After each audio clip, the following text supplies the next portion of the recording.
That's right. You've seen the title. You know what's happening. Let's dive right in. So there's been a lot of fascinating speculation on Luffy's mom. The community really flexed its creativity on this one. But I'm here to throw a curveball into all that. Aren't you already saying Luffy's mom isn't important? I'll say even more. Oda only considers your same-gender parent to be important. What do I mean by important? Okay, here's the criteria. 1. You get a lot of panel/screen time and a developed backstory. 2. You get to affect the plot in important ways. 3. You get to have epic moments. 4. Perhaps most important, you get to have all of the above without your kid. Phrase it differently, here's the simplest test. Remove your kid from the story. Are you still relevant to One Piece? Okay, that's the criteria. The best example for this, Ace and his parents, Roger and Rouge. Roger needs no introduction. He doesn't actually have that much screen time, but his name is everywhere. Effect on the plot? He is the plot. There's no One Piece without Goldie. Cool moments? Took a while, but yeah. And all of the above without Ace. If Ace was never born, well, one of the greatest anime arcs of all time when it happened, but it wouldn't affect Roger in the slightest. Roger's legacy and the story of One Piece continues. Rouge, on the other hand, she's in 2 chapters, 2 pages, 5 panels, total. Her accomplishments: she held Ace in for 20 months. That was a plot changer, and it's a cool accomplishment, but there it is. Eliminate Ace and Rouge ceases to be relevant. We're all on the same page now? Good. Let's look at the coward trio first. And among them, let's look at Usopp's parents first. Usopp, he's had a minor amount of screen time. He's part of a small crew. You might have heard of them. The Red Hair Pirates. Yeah, they're kind of a big deal. He got called by name at the Marine meeting, so you know Usopp is kind of a big deal too. Shanks personally sought him out to join his crew because he was that famous as a sniper even then. Their crew is currently pretty low-key. They've done a few cool things, but they haven't really had their time to shine yet, but we know that's coming. And I mean, he basically jinged Usopp, so if Usopp was never born, his spot in the story would be fine. As for Usopp's mom, she's only seen in the syrup for the jock. 1 chapter, 2 pages, 3 panels. Cool moments? I think that shirt is kinda fly. Her collar is pretty crisp and invalid. She's laid out on her back but still fashion forward. She gave Usopp his nose, got sick, and died, inspiring Usopp's reality warping ability. So if Usopp disappeared from One Piece, she has no reason to exist. I mean, Oda gave her name Banshina in a data file. That's how important he thought she was. Okay, let's talk Chopper. Well, he had his dear parents, but we don't discuss them. Instead, let's talk his adopted/actual dad, Dr. Hiruluck. He gets lots of flashback time devoted to him. We know his life, we know his dreams.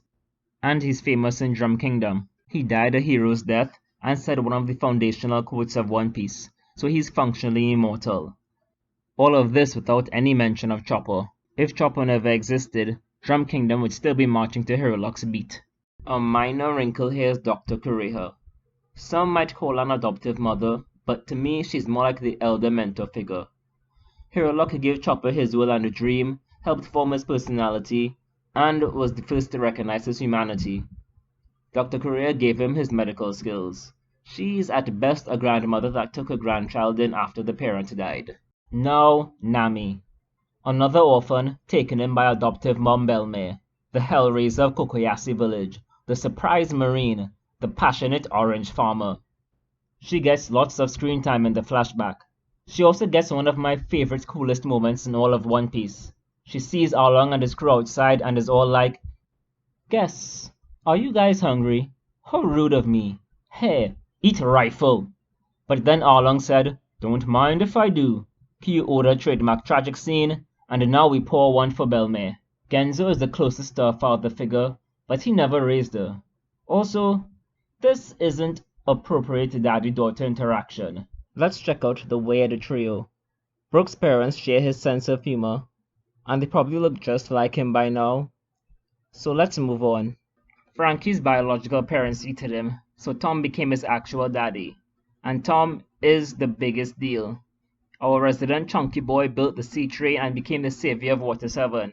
He built the Oro Jackson, got executed by the government for it, and in the process imparted important life lessons to Frankie. Frankie's a supporting character in his story, actually. No replacement mom. Kokoro is there, but she's Tom's secretary, and we'd never really see her influence on Frankie. Nico Robin is the most flagrant example. Her mom is the famous Nico Olvia, pornoglyph researcher, archaeologist extraordinaire, and the closest thing in One Piece to Lara Croft. She's wanted by the government, pretty cool, and has all sorts of great friends. And for being important without your kid, we literally only see her interact with Robin once. Robin's dad, on the other hand, is literally mentioned in one line of dialogue in chapter 393, and then no one spares him a thought ever again. Oda doesn't even bother naming him. Now the final Straw Hats, Monster Trio and Jinbei. Jinbei, parents unrevealed. For Zoro, my personal headcanon was that he was born to two swords. One ate the badass no mi, and the other ate a defective compass no mi, and that's why Zoro is the way he is. But with the latest chapters, we have strong hints his father is Shimotsuki Ushimaru, and even stronger hints that his mom is nowhere to be seen. If we get a name revealed in the manga, I'll consider us lucky. Finally, Sanji. His dad, Judge Vinsmoke. Leaving aside his auditioning to be anime's worst dad, his resume is top-notch. He's a competent scientist and engineer, part of Mads with Queen and Vegapunk, leader of the German Kingdom, who has enough clout to get an audience with Yonko Big Mom, terror of the North Blue, pretty decent fighter, and all of that without Sanji. And Sanji's mom, Sora, she encouraged Sanji's love of cooking, his kindness, argued with Judge about genetically modifying their children, and in the end sacrificed her life to keep Sanji human. Now, if we don't mention Sanji, she's blonde? No mention of a past prior to marrying Judge. That's really it for her. Bonus, this can extend even beyond the Straw Hats. Big Mom is an obvious example. After being abandoned, she gets a mother figure with Mother Carmel, the nun with the human trafficking secret identity, who got the Marines their first giants, was an impressive devil fruit user, and gave Big Mom her dream of making a utopia for all races. After Mother Carmel died, Big Mom got Strusen, who gave her the skills to be a pirate, but Big Mom never treated him like a dad. Big Mom basically has Chopper's backstory. Abandoned by biological parents, taken in by same-gender adoptive parental figure, who passed on their dream to them and shaped their personality, and after adoptive parents' death is taken in by an elder opposite-gender mentor figure, who gave them their skills. Doflamingo also fits. We know all about Homing, the celestial dragon who abandoned his status in a bid to be a better person, but Doflamingo's mom? She got sick and died, and remained nameless. That's about it for her. The one category of exception is the One Piece princesses, Yamato, Vivi, and Rebecca. They all have important dads and non-existent moms, which makes sense. One Piece is still a traditional world, so most rulers would be kings. So that's all my thoughts on this. Oda's going to have to break his normal pattern to highlight Luffy's mom. So if you agree or disagree, want to provide more examples or provide counter-examples, put them down in the comments. Remember to leave a like and subscribe. Sorry about the delay on this video. Next video coming faster. So see you in the next one.